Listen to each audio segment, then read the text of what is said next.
todos. Primeiramente, eu gostaria muito de agradecer ao Thiago por ele estar aqui com a gente hoje, né?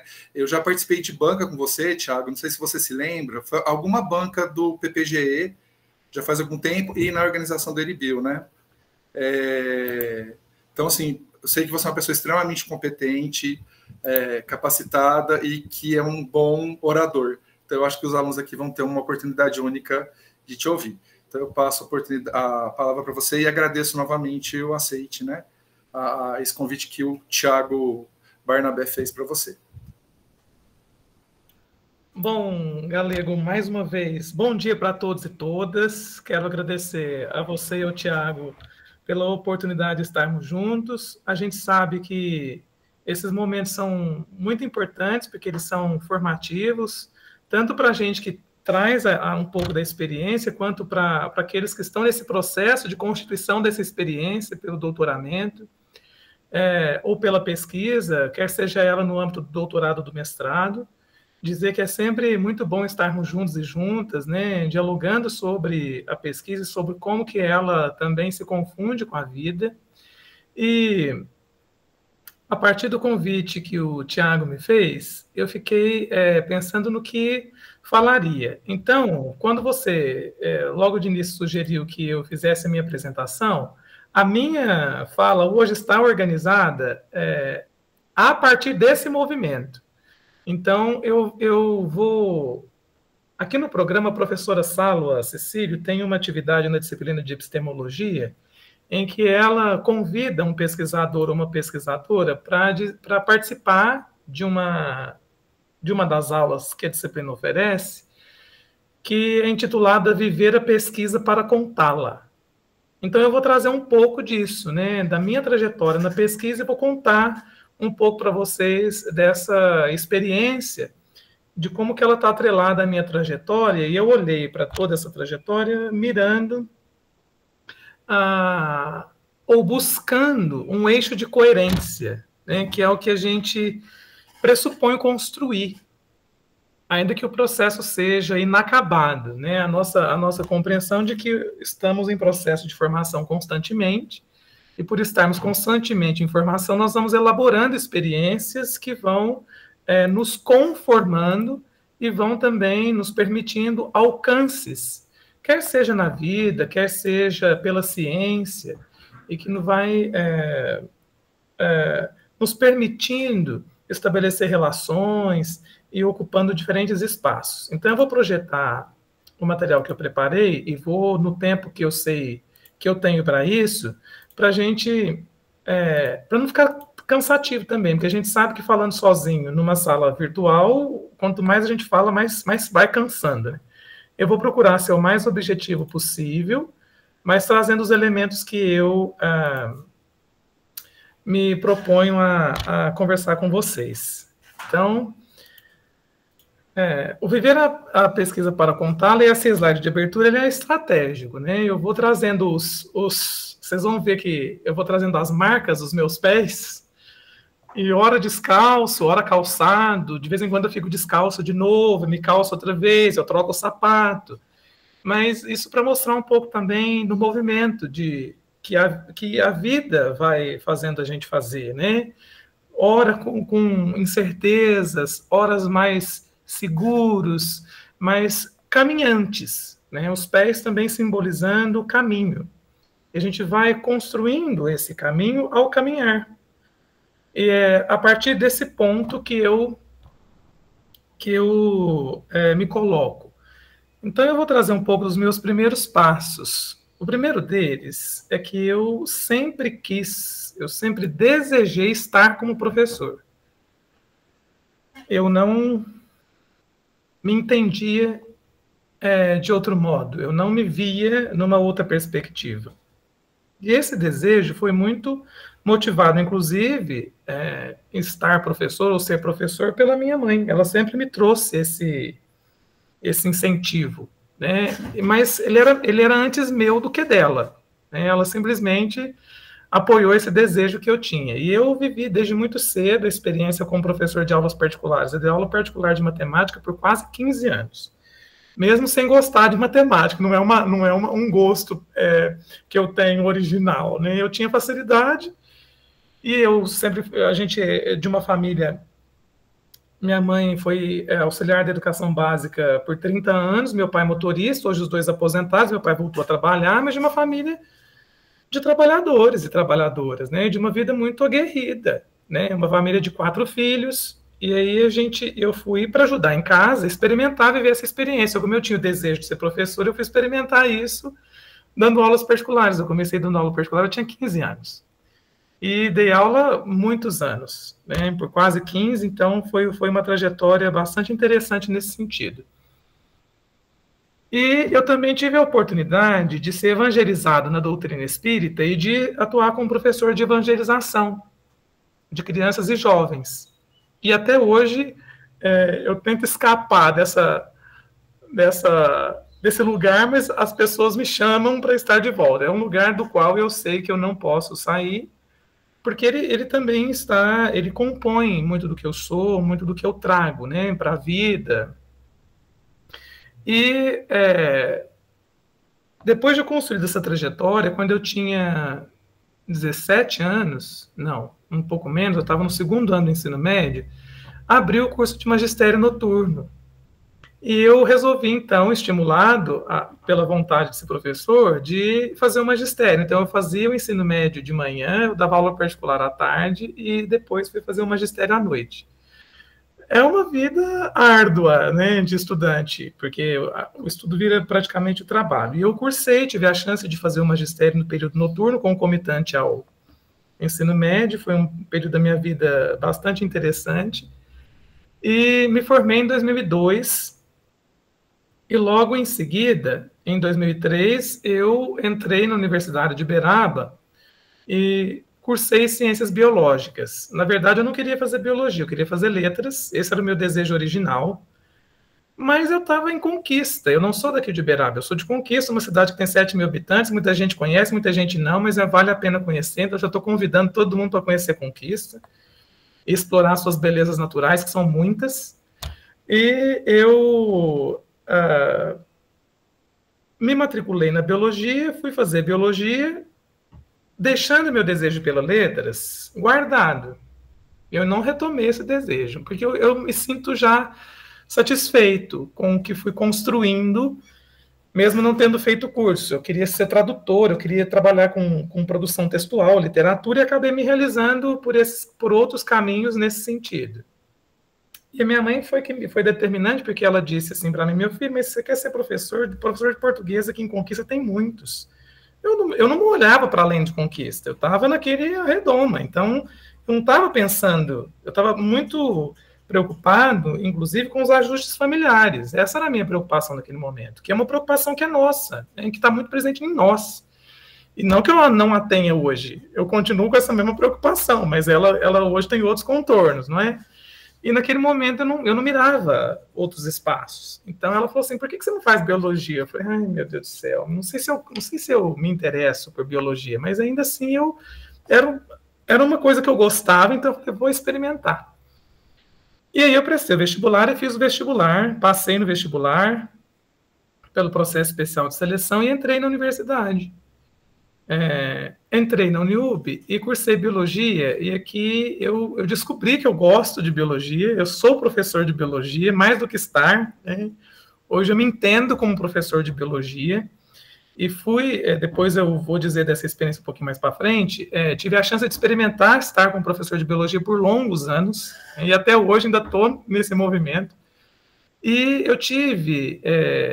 então, matriculado no curso de biologia, eu conheci o professor Neivaldo Miranda, que muita gente aqui possa ter conhecido. Foi meu professor, foi coordenador no curso na época. Conheci o professor Ricardo Baratella, que trabalha com a gente aqui na Uniub até hoje. E conheci o professor Geraldo Tedei, tive a chance de fazer iniciação científica. Eu fui fazer iniciação científica trabalhando com estufas de plantio de alpiste, que eu estava tentando entender que comprimento de onda pela transorbância interfere no comprimento, no crescimento da Phalaris canariense, que é o alpiste. É um trabalho de bioquímica que já estava consolidado, mas eu estava nesse movimento de experimentação mesmo, de aprendizado. foi uma experiência fantástica com o Geraldo Tedei, né? Ele é um pesquisador bastante interessante, um companheiro muito querido. E, estando já no curso de Biologia, eu fui convidado pela Secretaria Municipal de Conquista, que eu vinha de ônibus todos os dias e voltava, saí de lá 5 horas da tarde, chegava em casa 1 hora da manhã. Quase 1 hora da meia-noite 10, meia-noite 20, quando o ônibus não estragava. E eu estou falando de 20 anos atrás, né? Eu não estou falando de hoje. Então, era uma outra perspectiva. E em 2005, a secretária de Educação me chamou para me contratar para atuar como professor na zona rural, no distrito de Guaxima, numa escola muito precarizada, né? Muito empobrecida. E ela olhou para mim e falou assim: eu aposto em você. Era a minha primeira experiência concreta, contratada. E eu falei assim, uai, se ela está apostando em mim, eu não vou duvidar de mim mesmo, né? Vou acreditar na aposta dela. E foi fundamental, porque esse processo já vinha me motivando, ela foi profundamente acolhedora e motivadora, e fui. E eu fui trabalhar numa sala multisseriada. Eu tinha primeiro ano, segundo e quarto, ou eu tinha primeiro, terceiro e quarto. Eu nunca tive menos de 3. Então, eu comecei minha carreira profissional como alfabetizador numa sala que tinha segundo e terceiro ano junto ao terceiro e quarto. Hoje eu olho para trás e entendo que talvez tenha sido uma das experiências elaboradas mais importantes de toda a minha trajetória. Ali, naquele lugar, naquela escola, eu fui aprendendo a ser professor, a estar professor, com aquelas crianças, vivendo aqueles processos. Eram 3 planos de aula por dia, né? Não era aprender a ocupar o espaço, mas desse espaço construir lugares de aprendizado, né? de aprender. E há uma diferença entre espaço e lugar. Não vai dar tempo de eu aprofundar aqui, mas o lugar é o lugar que eu entendo, é do pertencimento, da identificação, da partilha, da luta, né? E isso a gente não constrói facilmente em qualquer espaço. Então, eu fui construindo isso, ocupando diferentes outros contextos desse distrito, e a gente construiu uma relação familiar com a comunidade muito, muito boa, né? E eu fiquei ali por 4 anos, mais ou menos, quando eu voltei para o município e fui atuar como supervisor. Por quê?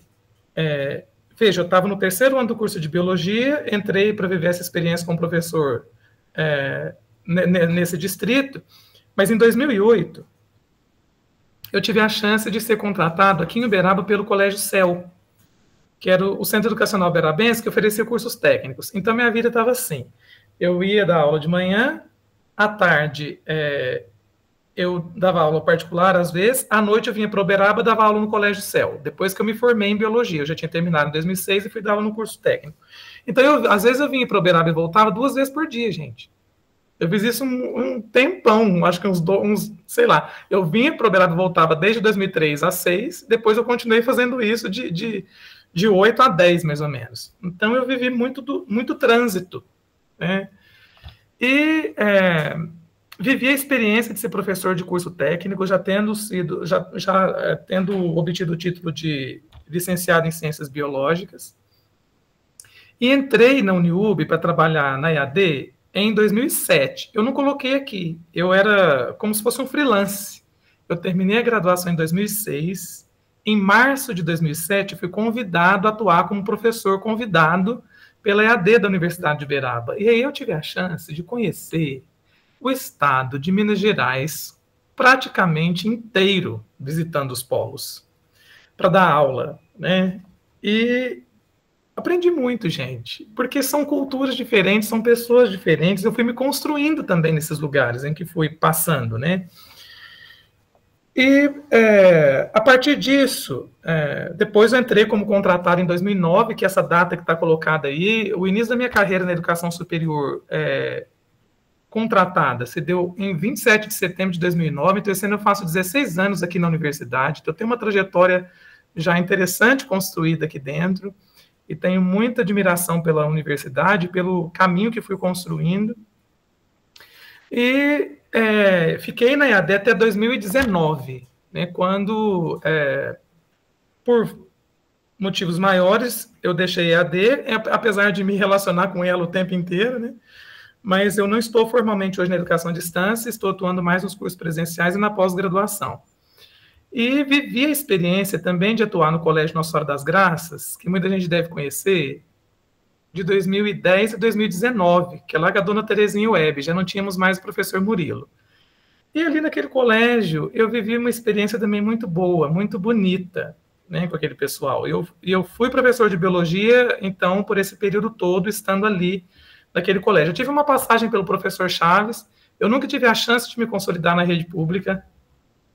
Acho que o meu caminho ele tinha que ser outro, não era aquele que eu pretendia, então a vida foi me encaminhando e eu fui entendendo e fui aproveitando as oportunidades. Trabalhei no apoio também, no apoio eu dei aula no ensino médio de biologia, dei aula de curso por matéria de biologia, dei aula nos cursos preparatórios vestibulares, cursos no Enem. Eu estou contando para vocês que eu passei da educação básica, da alfabetização, até a educação superior na pós-graduação em stricto sensu. Eu fui construindo a minha trajetória, tendo a chance de elaborar essas experiências a partir de todas essas ocupações profissionais. Eu voltei para o apoio em 2022, depois da pandemia, não como professor de biologia. A escola me convidou para trabalhar um itinerário formativo de brasilidades. E como eu estava muito curioso, eu estava querendo entender como que eu podia... eu estava muito curioso com a implementação do novo ensino médio. Eu falei, gente, eu preciso entender isso. E de repente chegou o convite, pois eu fui ver como é que a coisa estava acontecendo. E tive uma experiência bastante interessante, mas para contar dela eu preciso de outro tempo, né? Porque eu debateria com o tempo necessário essa experiência de ter vivido a implementação desses itinerários naquele momento, naquela escola, portanto, naquele lugar. Então, seguindo à frente, continuando o caminho, depois que me formei, eu não parei. Eu me coloquei num movimento quase que permanente de estudo. Então, eu fui fazer especialização, a princípio. Então, eu fiz 2 especializações, uma em docência do ensino superior e uma em gestão ambiental, entre 2008 e 2009. E foi dessa experiência que decorreu a realização do que seria minha primeira pesquisa, que eu entendo que teria talvez sido... Não que a pesquisa não tivesse feito parte da minha prática como professor. Eu entendo que desde que entrei na sala de aula a primeira vez, entrei também entendendo que a pesquisa era uma dimensão da docência. Hoje eu tenho mais clareza disso. Eu não tinha tanta clareza, hoje eu tenho, porque essa experiência está elaborada. Então, essa prática sempre foi cotidiana para mim, né? Ela sempre foi promotora das aulas, né? A exploração daquilo que a realidade me desafiava e me colocava a perguntar. Então, eu fiz, mas a pesquisa que eu digo que ter sido feita, sistematizada metodologicamente como pesquisa e não como docência, se deu a partir dessa especialização em gestão ambiental. Quando eu fui investigar a necessidade da educação ambiental para a formação docente, e eu fazia defesa legítima de que os professores tinham que ter um conhecimento de educação ambiental para dar aula de educação ambiental, mas a pesquisa que fiz com os professores à época me trouxeram o contrário. Eu fiquei tão frustrado. Eles refutaram a minha hipótese. Não, eu não preciso fazer uma especialização nem curso de educação ambiental. Se eu me alimentar daquilo que as redes me oferecem, eu consigo dizer sobre o que seja. Eu fiquei inconformado com isso e trouxe essa angústia e essa minha questão para o mestrado. Foi quando eu prestei o processo seletivo do mestrado aqui na Uniub, no programa em que hoje estou como coordenador e professor. Eu sou egresso dessa casa, também no mestrado, e vim fazer o mestrado na linha de cultura e práticas educativas na época, em 2010, 12. E eu tive a chance de ter como professor e professor os meus colegas hoje, né? Eu tive aula com a professora Salva Cecílio, com a professora Sueli Bernardes, com a professora Fernanda Teles, né? Eu tive aula com essa galera toda, com a professora Célia, que não está mais aqui, com a Maria Alzira Pimenta, que está na Uniso, e com o professor Gustavo. Então, que são meus colegas hoje, né? Eu quando olho para trás, eu fico pensando, né, no que eles constituem também a minha trajetória, de como que eles também compõem o que sou, né? E tive a chance de fazer um mestrado em educação orientado pela professora Valéria de Oliveira Vasconcelos, que hoje é uma amiga muito querida, uma companheira de pesquisa, de trabalho e de vida. Ela se tornou uma grande companheira, nós nos tornamos companheiros, né? E se desdobrou dessa relação de orientação que a gente construiu, para além da orientação, uma relação de vida, né? De produção coletiva, solidária. E a Valéria, como estava orientada e se orienta pelo referencial da educação popular, ela estava nesse movimento de constituição, dessa coerência que a educação popular convoca. E eu entrei querendo investigar a educação ambiental na formação docente, mirando a linha de formação de professores. E a Valéria é da linha de culturas e práticas, então ela me cooptou para a linha de culturas e práticas e me tirou da linha de formação. E eu fui tentar estudar educação ambiental, só que como ela não trabalhava com formação de professores, a gente sabe que a pesquisa, no âmbito da pós-graduação, tem que ter aderência, emenda de linha, e tem que ter aderência a projeto de pesquisa do orientador e da orientadora. Isso não é casuístico, isso é necessário. Hoje eu entendo como uma necessidade. No mestrado a gente é muito imaturo. Por mais que a gente tenha uma trajetória construída, a gente não tem compreensão clara dos processos. Eu acho que ainda não tem até hoje, ainda estou construindo essa clareza, né, buscando esse entendimento. E falo isso com muita facilidade, porque eu me entendo inacabado. Já disse isso e vou repetir isso por algumas vezes. Então, eu, quando estava orientado pela Valéria, me fazia perguntas e eu, pá, resposta. Ela fazia pergunta, pá, resposta. Teve um dia que ela olhou para mim e falou, Tiago, cala a boca. Ela me deu um susto. Ela falou assim para mim, aprende a escutar. Eu não quero que você responda. Volta, acalma, pensa e traga respostas. Mas ela não queria nem que eu fizesse resposta, ela queria que eu fizesse mais perguntas. Ela não estava esperando que eu respondesse. Esse foi o primeiro movimento que fiz na minha construção como pesquisador. Parar para aprender a escutar. O que as pessoas estão dizendo? O que a realidade está me contando? Com que lentes eu leio o que estou lendo e o mundo em que estou inserido, que eu construo e que me constrói. Então ela fez esse movimento comigo. E aí eu deixei a formação de professores, mas ainda estava junto com ela tentando encaixar a educação ambiental nessa trajetória. Aí eu fui tentar pesquisar a concepção de educação ou de meio ambiente junto a remanescentes quilombolas, junto a povos tradicionais. Não achamos aqui em Uberaba. O mais próximo que a gente tinha era Uberlândia. Esse movimento estava inviabilizado, não consegui me deslocar.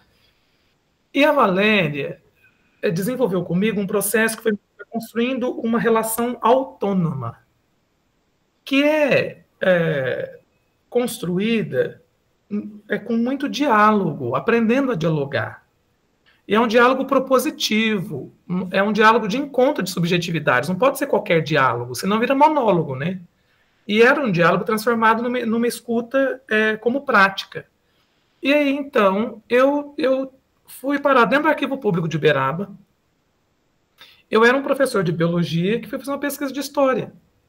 Quando eu entro no Arquivo Público de Uberaba, eu me deparei com um registro e um acervo documental com o senhor Eurípides, que me recebeu tão bem, sou muito agradecido a ele, está na minha dissertação, e eu fui parar dentro do Arquivo Público e me deparei com registros do período de escravidão, os documentos desmanchando, eu tinha que usar máscara, luva, eu fui fazer um trabalho de historiador, e eu estava num outro lugar, não é? Imagina um professor de biologia formado numa matriz positivista e parar dentro do Arquivo Público, trabalhar com documento e sendo interpelado pelo documento. Quando eu comecei a ver que aqueles registros contavam de mulheres que estavam se suicidando porque o Senhor as engravidava e tomavam os filhos ou batia nelas porque elas pegavam um pão sobre a mesa, e esses registros estão todos no arquivo, e as pessoas precisariam conhecer essa história.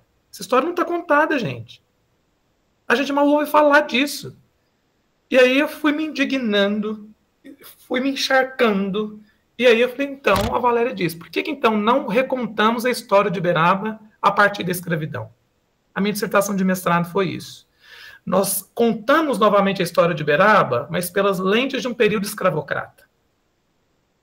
E isso me trouxe um olhar que desmonta a ideia de Uberaba como ponto de partida no Zebu e reconfigura essa história num cenário de uma transformação necessária para um determinado momento histórico. Então, eu produzi a dissertação Arquivos da História, Histórias de Vida, e as histórias de vida vieram da onde? Eu fui com a Valéria visitar as Congadas, né, e conheci a Maria Luzia Cardoso, do Terno Minas Brasil. A dona Maria Luzia faleceu ano passado, ou retrasado, se eu não estou enganado, aos mais de 90 anos. E eu fui, então, com a dona Maria Luzia, trabalhar a história de vida dela. E eu fui cruzando a história de vida dela com os registros que eu encontrava no arquivo municipal. Então, eu produzi a dissertação Arquivos da História, Histórias de Vida, Diálogos com a Educação Popular, porque o meu referencial teórico para ler os documentos e para ler essa história de vida tem esse acento teórico. E depois de 7 anos, eu publiquei o livro com a Valéria, Negando a Negação, Arquivos e Memórias sobre a Presença Negra em Uberaba. E esse livro já nos trouxe muitas realizações, mas veja, 7 anos. Por quê? Nós voltamos na dissertação, nós amadurecemos discussões, aprofundamos outras, para a gente chegar no livro. Então, a gente não chegou de qualquer jeito, digamos assim, né? Foi todo um outro processo essa construção. E eu vou dizer para vocês que eu fiz o mestrado trabalhando 78 horas e não me orgulho disso. Mas eu preciso dizer, porque eu fiz o mestrado na condição de um professor trabalhador, de um trabalhador professor. E não foi fácil. Não pensem que tenha sido, porque a gente sabe que não é. Né? Uma coisa é fazer um mestrado para dedicação exclusiva, o doutorado, outra coisa é fazer trabalhando. E a gente é atravessado por diferentes outras demandas e urgências, porque a família também demanda, então tem uma série de outras coisas, de outros compromissos que a gente tem estabelecido, mas eu fui entendendo que o mestrado requeria de mim uma dedicação. E eu procurei me dedicar e concluí em 2 anos. Concluí hipertenso no final, mas concluí. Né? E feliz, apesar de tudo. Meu processo foi muito bonito, foi libertador de mim mesmo também. Então, eu tive a chance de viver essa experiência orientada por Valéria. E depois vem o doutorado. E, o slide não mudou. Quando vem o doutorado, mudou para vocês? Parece que não mudou.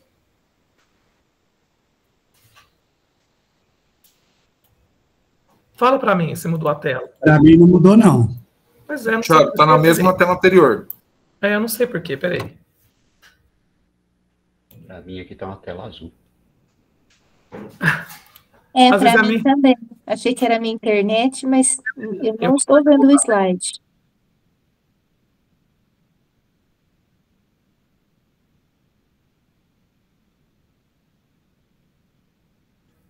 Achei melhor sair e voltar. E vou projetar de novo, que aí vamos ver se vai. É problemas da rede. Eu estou na Uniub, e aqui está sem as antenas, e aí acontece isso. Então, agora aparecendo para vocês o doutorado, né? Tá. Não sei se vocês estão observando os pezinhos, mas eu já estou descalço de novo. Em algum momento eu estava calçado, mas eu já estou descalço outra vez. Quando eu chego no doutorado, eu chego Eu terminei em 2012 o mestrado. E eu tomei a decisão de dar um tempo, porque eu queria trabalhar, né? Queria viver um pouco do mestrado. Eu tive a chance de, durante o mestrado, ir para a Amped, que é a nossa maior associação de pesquisa e pós-graduação e educação do país. Eu tive a chance de contar, de dizer da minha pesquisa, de toda a minha pesquisa na Amped. As pessoas conheceram toda a minha trajetória dentro do GT, de Educação Popular da Amped.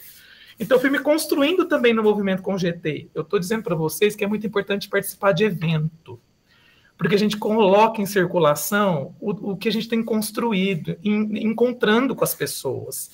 E eu construí muito em articulação com esse GT. Esse GT me ajudou muito nessa construção. Então, as pessoas foram conhecendo a minha trajetória dentro daquele grupo, né?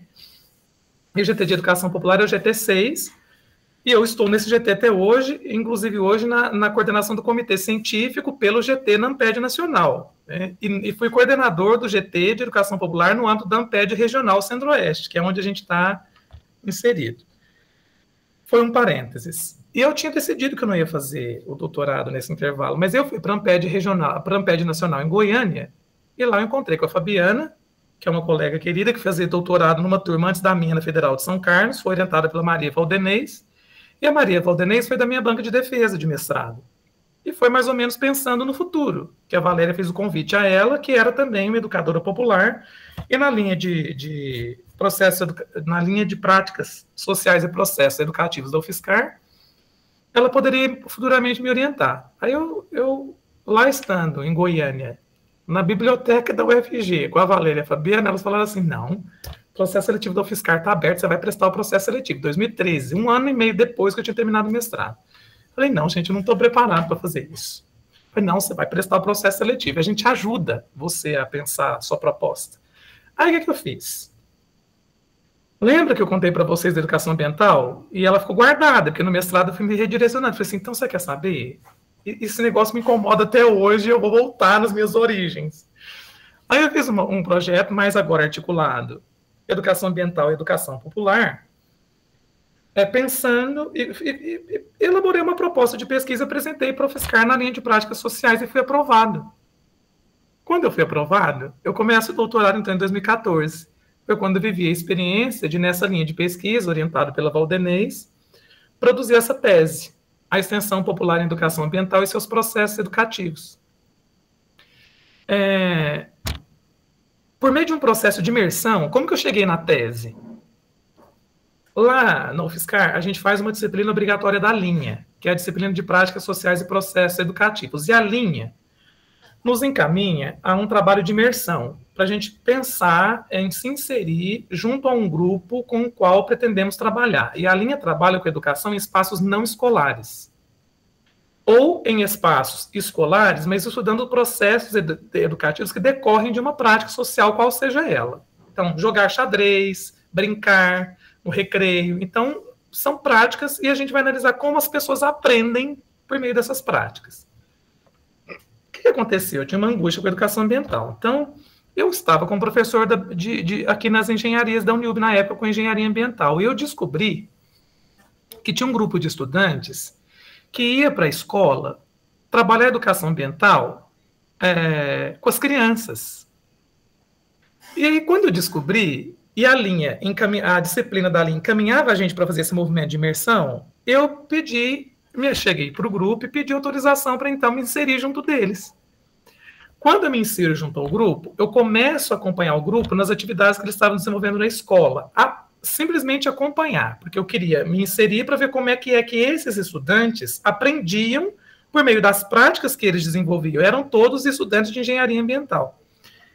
E aí eu me insiro, e junto com eles, por meio deste processo de imersão, a gente descobriu que o que a gente fazia era extensão universitária.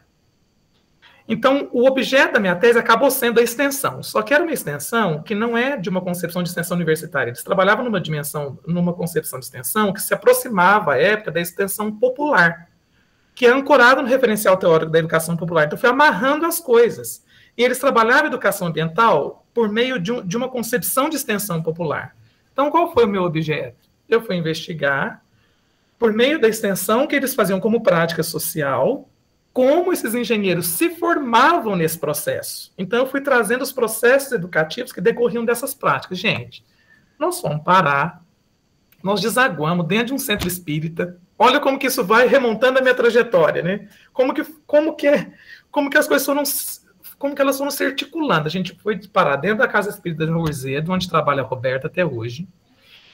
E a comunidade vivia um problema muito grave ali, de lixo, porque o centro está nas margens da 262. Do lado de cá, o Vila Esperança 2, onde estava a Casa Espírita, atravessando a 262, do lado de lá era o Jardim Anatê. Então, as pessoas para ver, não tinha infraestrutura urbana suficiente no Jardim Anatê, como supermercado, escola, eles tinham que atravessar a rodovia para vir para o Vila Esperança para desenvolver a vida, digamos assim. E tinha um lixo no entorno, então a gente foi se ocupar de fazer a limpeza, de trabalhar a educação ambiental com as pessoas naquele movimento. E aí, metodologicamente falando, eu fui trabalhar com a pesquisa participante, com a observação participante. E a gente realizava e desenvolvia as práticas numa prática profundamente dialógica por meio de rodas de conversa.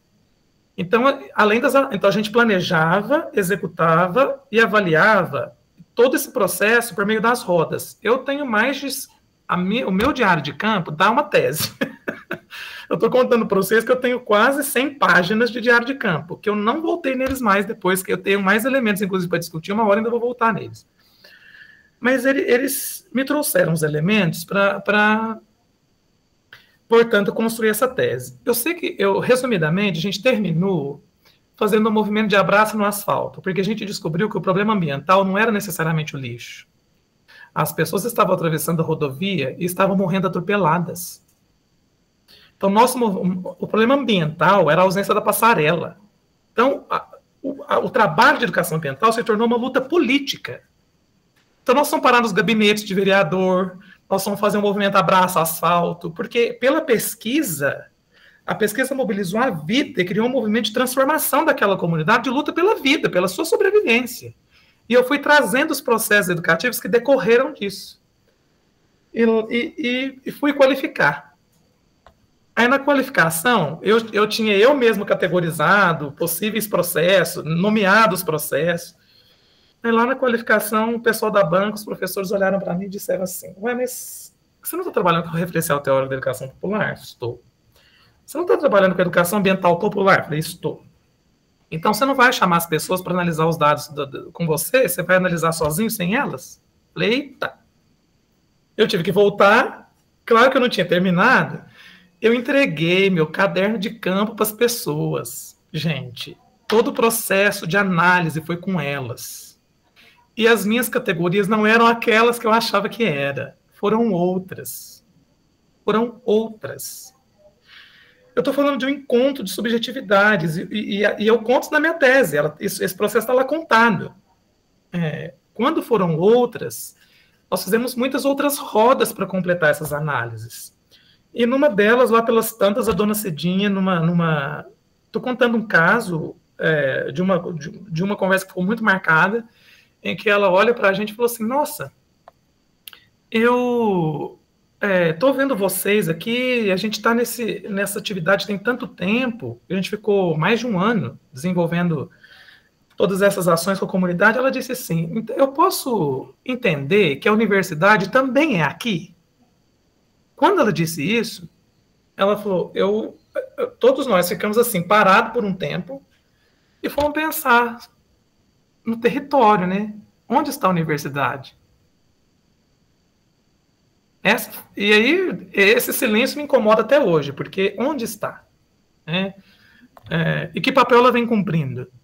E como que ela pode cumprir esse papel pela pesquisa e pela extensão como formação ético-política?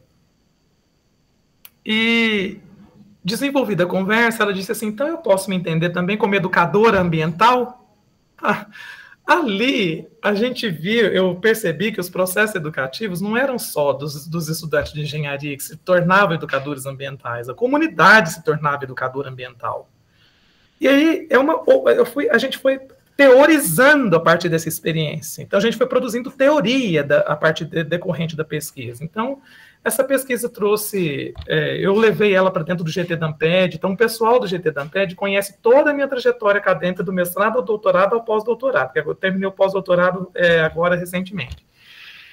E foi um pouco dessa construção que eu estou trazendo, contando para vocês, para que a gente vá entendendo e reconhecendo os processos. Isso não é fácil, gente. Trabalhar com pesquisa com as pessoas não é fazer pesquisa para elas e nem sobre elas. É uma outra perspectiva que recupera o sentido de uma pesquisa militante que a sociologia dos anos 60 trazia para o debate e que a antropologia também colocava. Então, é uma convocação epistêmica política. Então, o movimento de construção da pesquisa foi se dando para uma direção que foi também me transformando.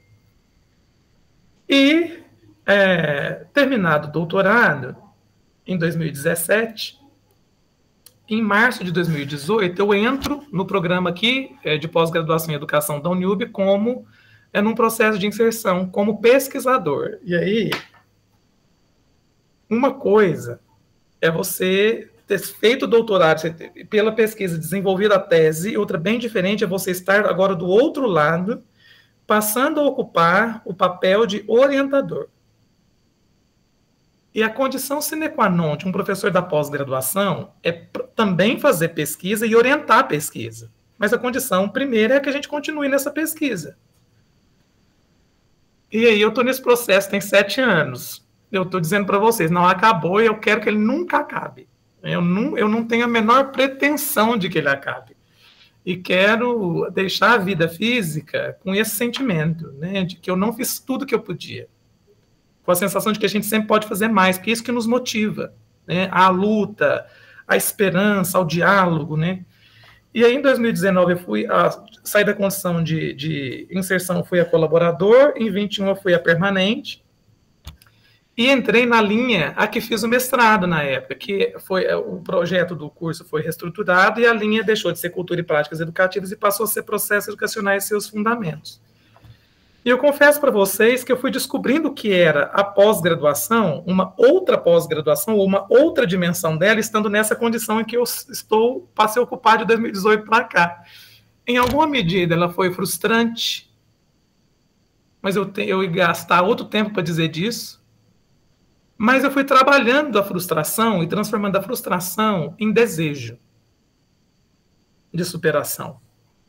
E estou nesse movimento até hoje, porque eu fui entendendo e fui compreendendo que a academia, ela traz a lógica de organização de ciência eurocêntrica estadunidense que não vai ao encontro da perspectiva militante latino-americana que eu invoco e eu carrego e professo e faço e defendo. E fui aprendendo a me entender nesse lugar. Então, eu fui amadurecendo também nesse processo. Então, eu estou contando de uma outra epistemologia. Eu fui me construindo a partir de uma outra episteme, que é uma episteme de luta mesmo, de militância, de praxis, né? Em outubro de 18, eu entrei em março no programa acadêmico. Em 18, eu entrei como permanente do programa profissional no mestrado em formação docente da Uniub no campus Uberlândia, onde também estou até hoje. Então, hoje eu estou nos 2 programas, lá me ocupando da formação numa dimensão do que o doutorado, os programas profissionais exigem, e aqui olhando e mirando para o que os acadêmicos exigem.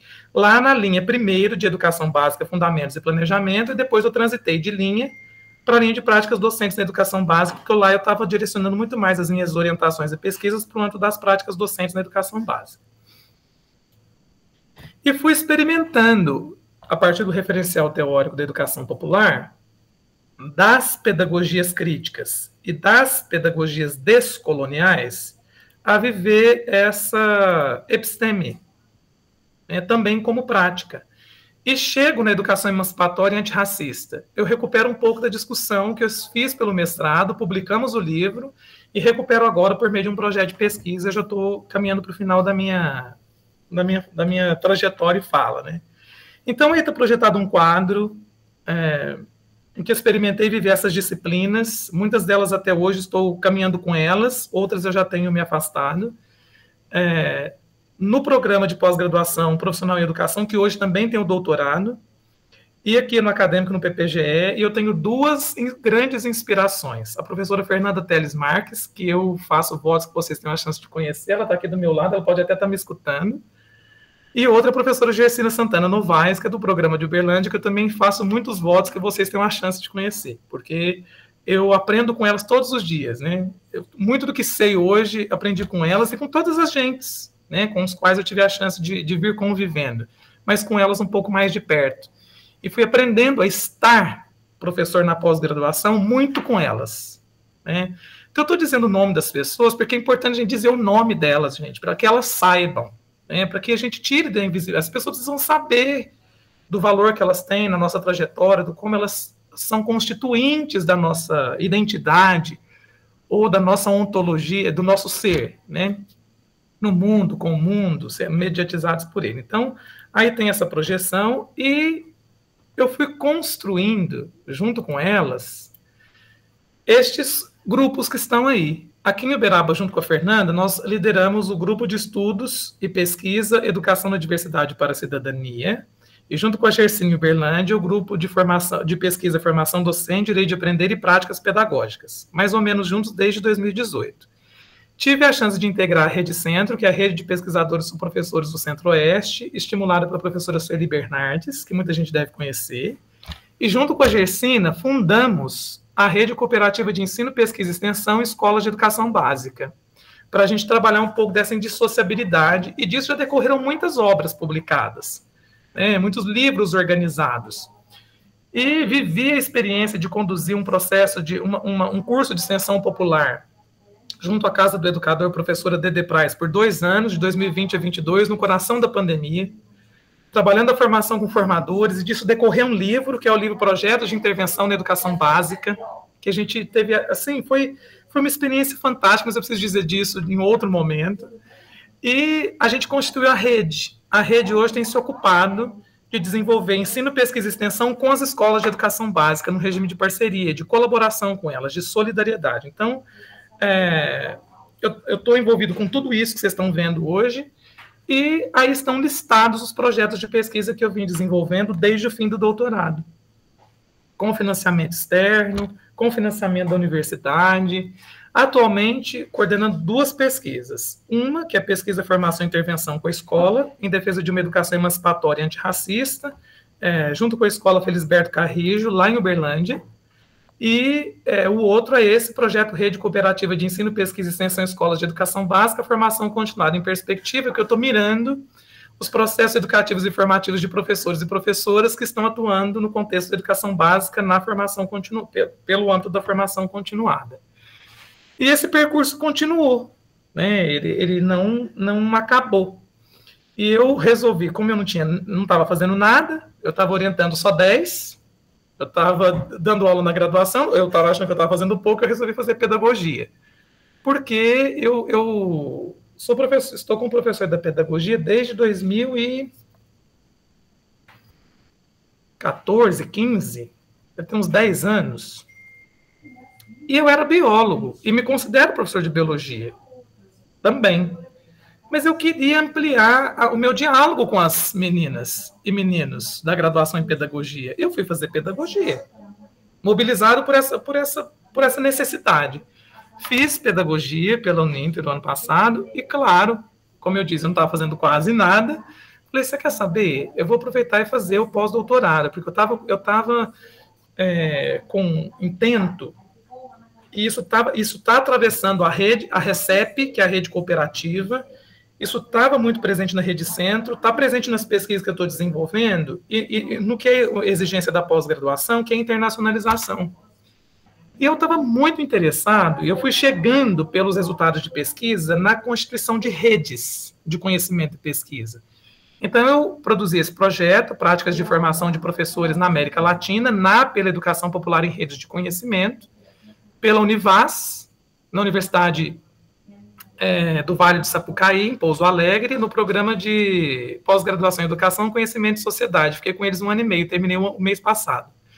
E lá, gente, aí eu tenho que contar isso também com muita calma, porque foi uma outra experiência, mas eu tive a chance de trabalhar disciplinas internacionalmente falando, com uma outra interface. E aí eu vou trazer a síntese do caminho que eu construí até hoje. E eu coloquei em parágrafos para registrar isso para vocês mesmos. Eu vou pedir licença para lê-los, porque eu quis...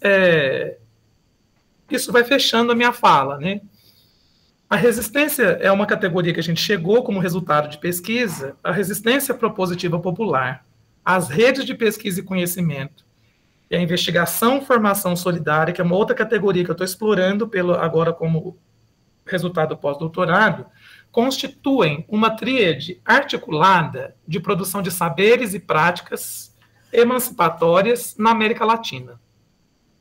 As redes são compreendidas não apenas como arranjos técnicos de conexão, mas como territórios formativos e políticos que integram universidades, escolas, movimentos sociais e comunidades para construir conhecimento de forma coletiva, dialógica e comprometida com a transformação. A investigação, formação solidária, ancorada na ética da alteridade e cuidado, que é uma categoria que a gente também desenvolveu, um conceito que está desenvolvido, já publicado, rompe com essa hierarquia tradicional de pesquisa e transforma o ato de investigar em um processo educativo e solidário, no qual sujeitos se tornam autores, desenvolvem consciência crítica e protagonizam mudanças em seus contextos. A resistência propositiva popular, por sua vez, emerge como uma categoria político-pedagógica que vai além da denúncia e propõe alternativas concretas, articulando práticas e valores que se materializam na luta contra a lógica neoliberal e na construção de projetos históricos emancipatórios. Assim, eu entendo que essas categorias convergem para a gente afirmar uma epistemologia da praxis, que alia reflexão e ação, teoria e prática, que nos permite projetar horizontes de internacionalização crítica de educação popular. Essa talvez é uma contribuição que eu estou trazendo para o GT ou para o debate no que seja o referencial teórico da educação popular e de fortalecimento da autonomia das comunidades. Então, as pesquisas que eu tenho produzido hoje estão me trazendo esses resultados. Eu estou, nesse momento, sistematizando com as pessoas os textos de publicação que visibilizam essas elaborações teóricas. E o que eu vou terminar trazendo os passos importantes, né? De que o referencial teórico metodológico, a sua episteme, a sua visão de mundo, incide sobre o seu projeto de pesquisa, que incide sobre as orientações de mestrado e doutorado que faço, que ancora a minha produção científica, que ancora a produção científica dos meus orientandos e orientandas, e que também se insere em grupos e redes de pesquisa ou em redes de produção de conhecimento. A gente tem que ter clareza de toda essa articulação, de toda essa trama, e de se localizar nessas interseções, nessas implicações. E eu entendo que a coerência, e assim eu termino a minha fala, recuperando a fala da professora Regina Leite Garcia, em 1986. Tão freiriana quanto Freire, que ela dizia assim, que em algum momento a vida se confunde com a pesquisa e a pesquisa com a vida. É assim que eu me entendo, me reconheço, e é isso que eu quis trazer para vocês.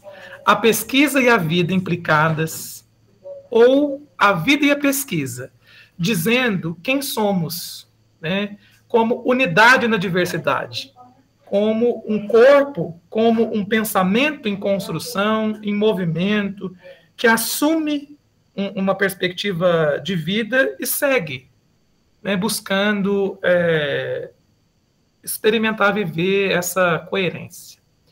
Então, era isso, o Galego e toda a gente, que eu tinha para... Não sei se era isso que vocês esperavam ouvir de mim, né? Mas eu, pelo menos, me esforcei para fazer um movimento que contasse, né, dessa trajetória para vocês. Obrigado por me ouvirem, porque foi um monólogo, né? Obrigado por terem me ouvido. Bom, Tiago, a gente que agradece. Acho que é importante trazer esse histórico, né, para entender que a gente não chega na pesquisa assim de forma aleatória, né? Você vê que tem todo um caminho que a gente percorre até chegar na nossa pesquisa, e esse caminho é extremamente dinâmico, né? Porque não é porque você chegou nesse ponto que ele continua, né? Quando você diz lá, tem algumas disciplinas da pós que estou me afastando delas, porque não faz mais sentido agora, esse ponto que você está da sua carreira. E aí, só para deixar você com um pouquinho de inveja, eu fiz letras e biologia, tá? Simultaneamente. Então, porque quem sabe na hora da face eu volto letras, estou criando coragem agora. É tudo de bom, viu? O curso de letras, ele é extremamente prazeroso de se fazer, sabe? Principalmente para quem gosta de ler, é um curso bastante envolvente, assim. Eu gostaria de ver se algum dos alunos aqui presentes gostaria de, ou mesmo dos professores que estão presentes também, vocês gostariam de fazer algum comentário, fazer alguma pergunta para o Tiago? Que eu sei que você tem um horário meio curto, né? O Tiago Corrêa tinha dito para mim que não, mas ainda tem, dá tempo, né? Dá tempo de a gente conversar com quem desejar falar, dá tempo sim. Eu só passo a palavra para vocês fazerem alguma pergunta, alguma consideração, se vocês se identificaram, né, com esse processo. Vocês estão bem no começo do caminho, né, Tiago? A gente já está um pouco mais longe. que está nesse caminho faz um pouco mais de tempo, mas como que vocês se sentiram, né? Como vocês foram sensibilizados por essa fala do professor Tiago? Podem falar, viu, gente? É bom a gente poder conversar. Tem muita gente dizendo que tem muito a dizer aqui, eu tenho certeza. Né? Em algum momento, as nossas trajetórias vão se encontrando. Seja nas angústias, né? Porque os processos não são lindos quando parecem, né? A gente falou de um processo, mas ele não tem nada de linearidade, né? Vocês observaram meus pezinhos. Hora eu estava calçado, hora eu estava descalço, eu terminei calçado, mas assim, o calçado já está espaçado lá, não está com o solado inteiro. Então tem hora que a gente vai cambiando, e a vida é isso, né?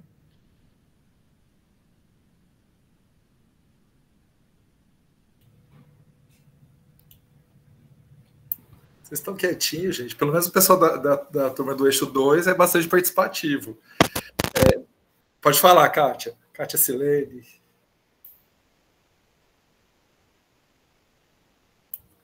Eu acho que o áudio dela não está saindo, é só para mim.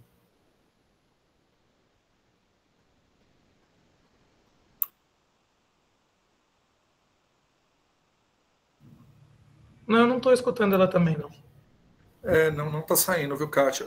Tiago, Alberto, ele colocou uma questão aí no... Tenta de novo, Kátia. Posso falar agora? Pode. Agora saiu. Eu tive que tirar o microfone. Então, bom dia, é uma alegria muito grande estar aqui com vocês, né? Nesse quase início de primavera, que a gente acredita que sairá essa primavera de hoje para amanhã, né? Professor Tiago Zanqueta, nós não nos conhecemos, professor, mas eu tenho acompanhado a sua trajetória, o seu trabalho há algum tempo, né? Eu sou aqui do Conselho Municipal de Educação, tenho a Manuela Lima, que acabou de defender a tese dela, ela já tem algum trabalho, desenvolvido uns trabalhos junto com você na Lei 10.639/2003, que é uma temática muito preciosa para nós aqui do Conselho, e nós temos, ao longo desses últimos anos, discutido, instigado a sociedade, as escolas, né, a se apropriar dessa lei, a se apropriar desse movimento e dessa escola antirracista. E aí, eu vi que a sua trajetória ela é bem interessante, né? Eu fui vendo os seus passos, né? Como que nós vamos constituindo o professor, como que nós vamos construindo a pesquisa, e nesse caminho, como que nós encontramos pessoas que nos apoiam e que acreditam em nosso trabalho, né? Nessas pesquisas. E é interessante o seu depoimento, que para nós, vou falar eu que estou no doutorado, na metade do doutorado, e acabei de mudar a minha temática de pesquisa, né? O professor Luiz Gustavo teve a oportunidade de assistir o meu seminário, né?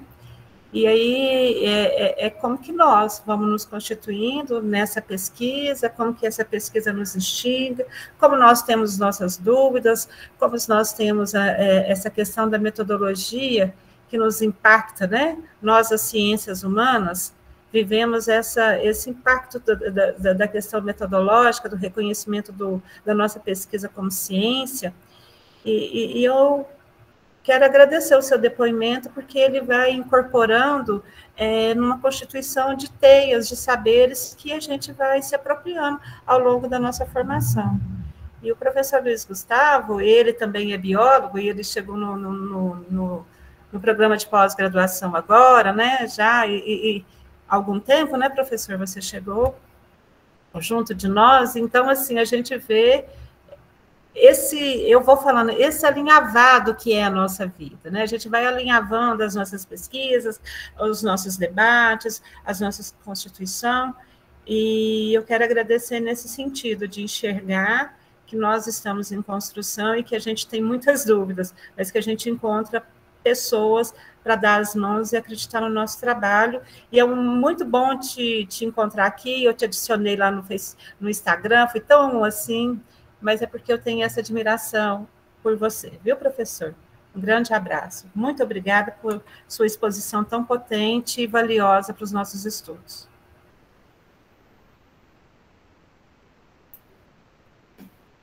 É interessante essa fala da Kátia, né? A questão das pessoas, né?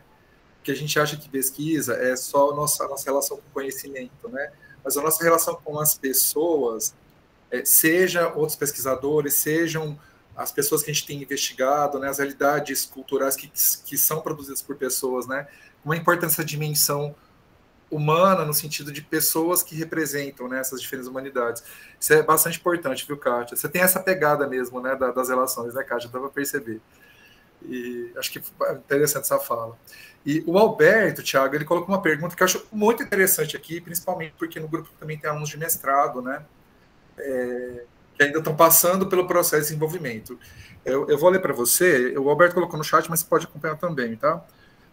O Alberto perguntou o seguinte, que você colocou na parte da sua fala alguns desafios do mestrado, né? E aí, quais são as orientações que você poderia colocar para quem está iniciando a pesquisa, sobretudo quando tratamos de temas sociocientíficos sensíveis e que relacionam-se a comunidades e seus territórios? Então, mesmo para os alunos de doutorado, é isso que a Kátia trouxe, né? Que ela teve que mudar a pesquisa. Então, assim, mesmo a pessoa que já está no doutorado, pode ser que ela tenha que reiniciar, né, o processo, dependendo da área que ela for. Então, acho que é interessante se você puder discutir um pouco essa questão que o professor Alberto trouxe aqui no chat. Então, professor, obrigado pela pergunta que nos leva ao diálogo. Eu tenho feito um movimento, aprendido a fazer, e que me ensinou muito quando a gente fez o curso de extensão popular na formação continuada junto aos formadores na Casa do Educador, que nos autobiografar.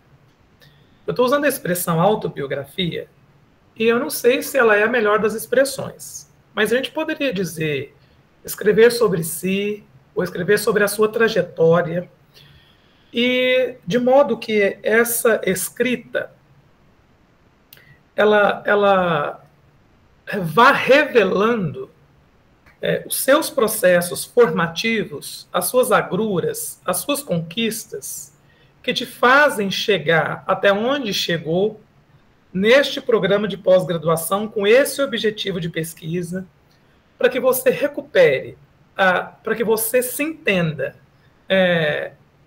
nesse movimento também sensível que você busca construir como pesquisa. Mas esse exercício de escrever sobre si, de trazer a sua trajetória, eu entendo que é um primeiro exercício de escrita que nos ajuda a sistematizar desde nossa trajetória a nossa questão de pesquisa, ou que faz também dela emergir as angústias que nós podemos transformar em problema de pesquisa. Ou, ancorado no seu desejo, que elementos da sua trajetória te vinculam ao que você está querendo buscar, responder, a discutir.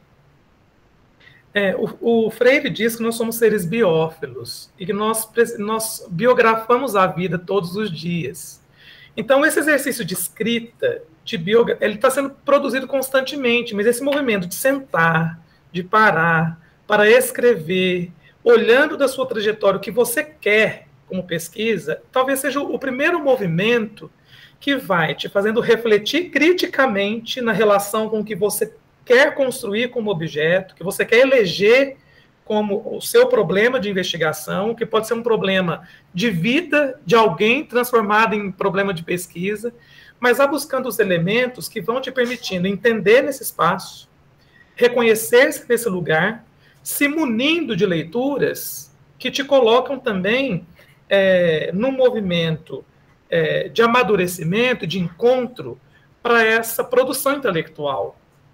Acho que escrever sobre si, portanto, é um movimento que eu considero inicial e permanente e que ajuda muito a se localizar, a se entender, se reconhecer, se construir e ajuda a chegar na pesquisa, ao mesmo tempo em que você vá pelas leituras, pelo seu estudo sistematizado, daquilo que te é sugerido, daquilo que você traz, buscando entender coerência, buscando compreender divergências, buscando compreender quem é o autor que você lê, né? Não é simplesmente pegar um texto, pegar uma obra, sem entender o contexto em que a obra é produzida, sem entender o objetivo que o autor tinha, quem é o autor que a produziu, se o autor que a produziu converge com o que você está defendendo, acreditando, como vida, como episteme, como prática, e vai fazendo toda uma construção que vai permitindo você perceber, né, e reconhecer a pesquisa que faz, entendendo que, a depender de nossas escolhas, é luta. E a depender de nossas escolhas, é manutenção do status quo. Então, onde que nós nos colocamos no mundo? Com quem a gente quer conversar? Quem são os nossos interlocutores? A gente quer dialogar com quem? Sensibilizar quem? Por qual razão, motivo? Porque essa angústia minha é importante ser discutida e colocada como um problema de pesquisa, que contribuições trazem. E um outro movimento que secundário a esse, dessa biografia, que é permanente, de escrita dessa trajetória, de estudo daquilo que subsidia também essa escrita, é um movimento de aprender a trabalhar com os repositórios, com as bases de dados. Aprender, pelos descritores, levantar a produção acadêmica e científica que existe em torno do que você está elegendo como objeto de investigação. Para você também conhecer o que já existe como conhecimento científico sistematizado e produzido em torno do que você quer entender melhor. Ao levantar esses trabalhos, ao lê-los, ao sistematizá-los, ao analisá-los, e claro que você vai fazer isso também textualmente, você também vai compreendendo, você vai problematizando, você também vai justificando a importância que a sua angústia tem como um problema de pesquisa para ser desenvolvido, quer seja no mestrado, quer seja no doutorado. A gente sabe que o mestrado tem um tempo de 2 anos e que é tudo muito rápido. Mas eu entendo que esses dois movimentos primeiros, a gente deveria se ocupar deles, pelo menos durante os 6 primeiros meses estando no mestrado. Porque eles vão nos conformar pelo 1 ano e meio que restar, para a pesquisa que virá à frente, para a estruturação final do projeto, para a execução desse projeto na forma de texto dissertativo. E olha, a gente não vai aprender a escrever cientificamente no mestrado, só no mestrado. Eu estou aprendendo até hoje. Essa é uma forma de comunicação.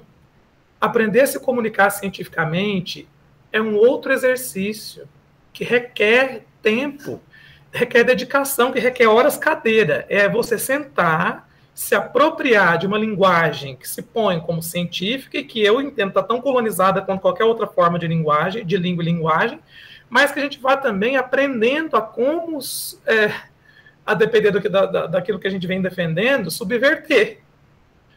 Então, essa comunicação, essa escrita, em alguma medida, ela vem do nosso exercício cotidiano, né? Por isso que a gente tem que dar atenção especial para as disciplinas que a gente cursa no mestrado. Não pode ser qualquer uma, à exceção das obrigatórias. Vai fazer uma disciplina eletiva, escolha com a devida consciência alinhada ao seu orientador, porque a disciplina eletiva é que vai te ajudar no caminho que você quer construir. E um trabalho de disciplina é a forma que você tem de aprender a escrever. A gente não dá o trabalho de disciplina, você sai publicando ele por aí. Primeira coisa é para aprender a se comunicar, aprender a escrever. Ao aprender a escrever e você tiver a oportunidade de comunicar oralmente num trabalho completo, pega o trabalho de disciplina e vai lá e apresenta e coloca a sua ideia, a sua escrita em movimento, para as pessoas te devolverem parecer, para você aprender a lidar com o parecer do outro, com o olhar do outro, que muitas vezes não é o que você queria ver, ouvir, escutar, a não se melindrar com o que seu orientador vai te dizer, que ele vai devolver um texto pintado de vermelho, ou cheio de correções, ou cheio de caixinhas. Agradeça se o texto volta assim, porque esse processo é construído. E toda construção, ela machuca, ela dói, mas a gente vai aprendendo a fazer essa construção. Não é para atender o orientador que a gente escreve. A gente tem que lembrar que o que a gente escreve vai ser lido por muita gente. Isso não vai ficar no limbo, alguém vai ler. E com quem você quer se comunicar? E quando envolve pessoas, a pesquisa envolver pessoas, é pensar como é que você se coloca com elas. E como é que o que elas falam tem sentido e significado, porque você quer responder como pesquisa no mais profundo respeito a elas. E de como que essa pesquisa pode ou não ser para elas importante. Então, a pesquisa que tem esse compromisso, ela também está preocupada em devolver para as pessoas aquilo que você construiu com elas. Ou sobre elas. Eu não sei como é que você vai conduzir esse processo, Mas eu hoje me preocupo em fazer a pesquisa com as pessoas, porque eu sei da importância que a pesquisa tem na vida de todos nós, e de como que ela pode ser significativa. Então, eu estou dizendo de caminhos, não são os únicos, de caminhos possíveis, que eu fui aprendendo e tento construir com os meus orientandos e orientandos, que são meus companheiros de trabalho, são meus companheiros e companheiras de pesquisa.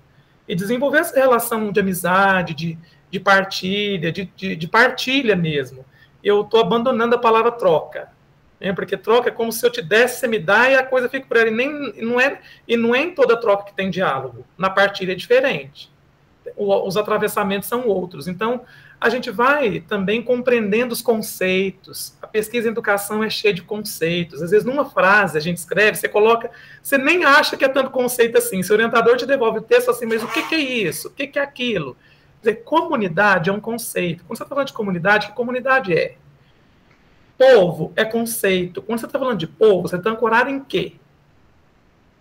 Quando você fala de educação, eu entendo que são educações. Eu estou ancorado no que o Brandão me ensina a compreender como conceito. Mas o que é?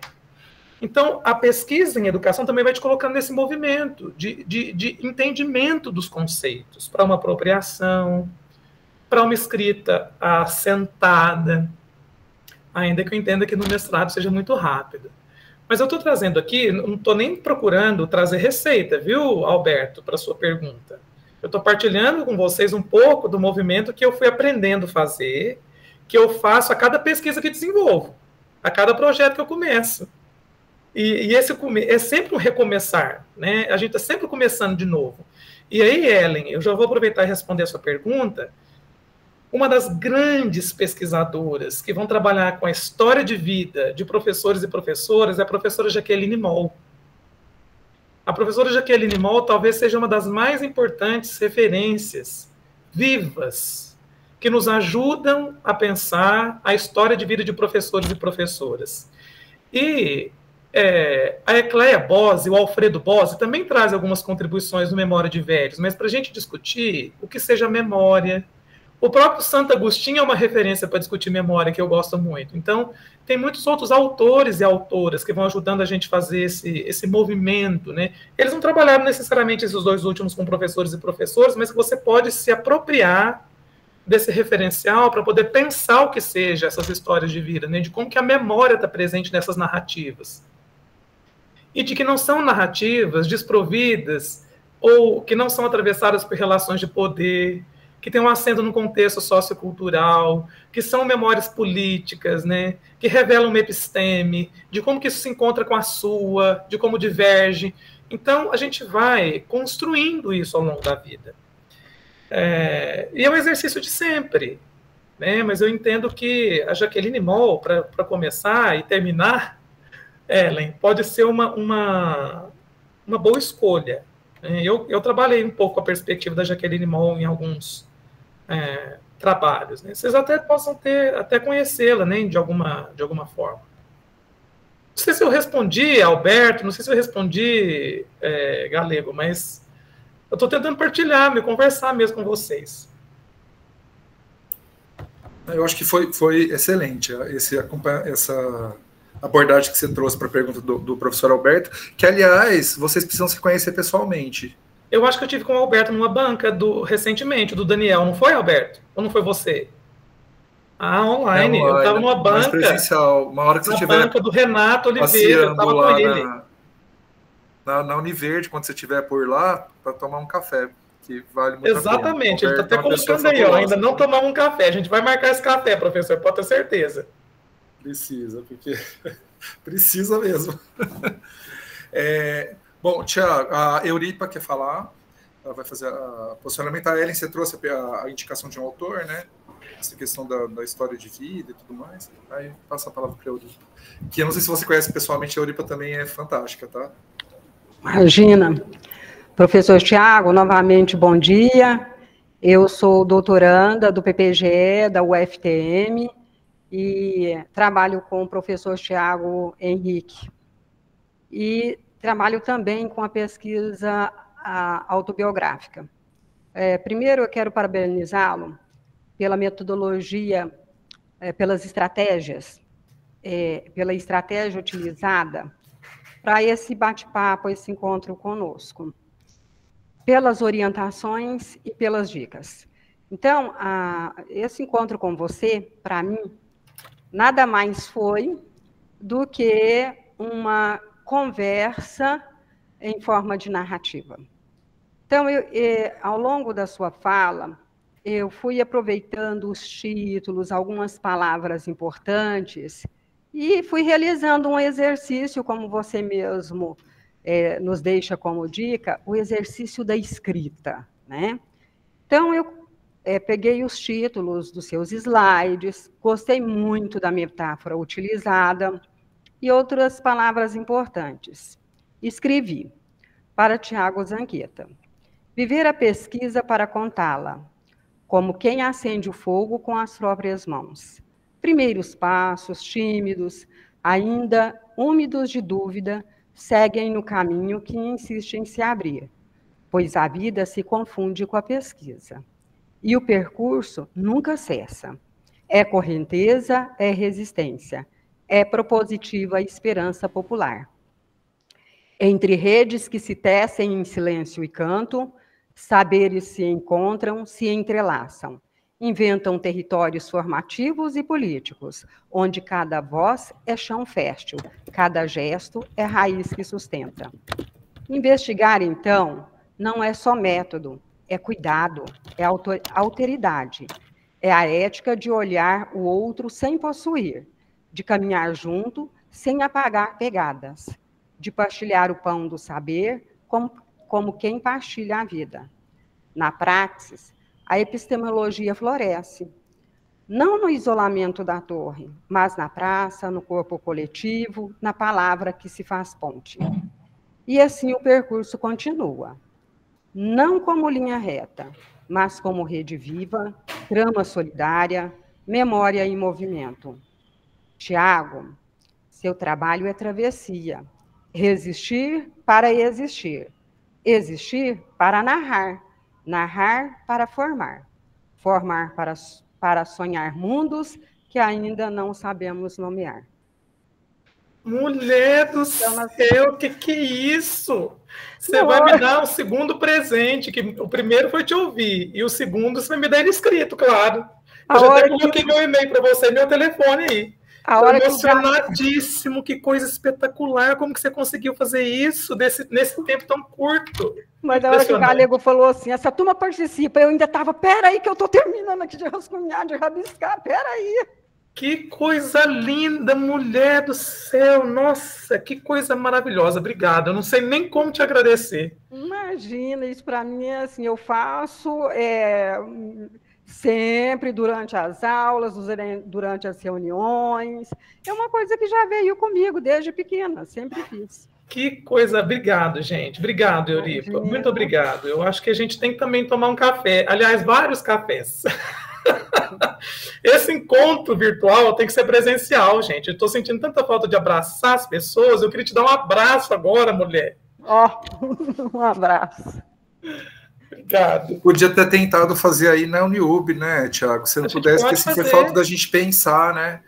Ter feito esse, ao invés de fazer online, fazer. Se você não pudesse deslocar até a Univer, a gente podia ter, até o centro educacional, a gente podia ter se deslocado até a Uniub, né? Mas, bom, fica para uma próxima para a gente planejar. Que aí, com certeza. Bom, a Euripa, eu falei, te avisei, eu conheço ela pouquinho, eu conheci a Euripa na disciplina, né, que faz poucas semanas. Mas já dá para perceber que é um talento, assim. Muito bom, sabe? Assim, muito. Que coisa. Eu tô doida para ler o que ela vai escrever na pesquisa. Vai ser isso. Esse desenho lindo que ela fez aqui agora.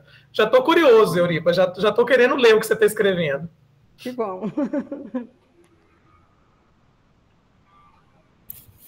Bom, pessoal, mais alguém gostaria de fazer alguma pergunta, algum comentário? Criar um poema, né, Tiago? Acho que o pessoal está um pouquinho tímido. O Tiago, ele colocou o contato dele aqui, né? Coloquei meu WhatsApp e meu e-mail. Podem ficar à vontade para falar comigo, quando quiserem. Perfeito. E, pessoal, acho que a gente pode encerrar, então, né, Tiago? Deixa eu só parar a gravação.